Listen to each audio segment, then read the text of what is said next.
1992 ഈ ആചാരം ബാലഗ്രാം ആന്ധ്രാപ്രദേശില് ബാലഗ്രാമിൽ ചൊല്ലുന്നത്.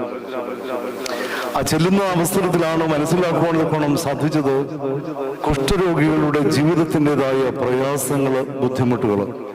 കാരണം നമ്മുടെ കരങ്ങൾ പോലുള്ള ആ കരങ്ങൾക്ക് കുഷ്ഠം ബാധിച്ചു കഴിയുമ്പോൾ ഇതിന്റെ സെൻസിറ്റിവിറ്റി ആദ്യം നഷ്ടപ്പെടുകയാണ്. പിന്നെ പഴുത്ത് ജീർണിച്ച് ഈ ശരീരത്തിന്റെ ഓരോ അവയവങ്ങൾ പോകുന്നു. ചിലരുടെ മൂക്കിന്റെ അറ്റം അങ്ങ് പോകുന്നു, കാലുകൾ പോകുന്നു, വിരലുകൾ പോകുന്നു.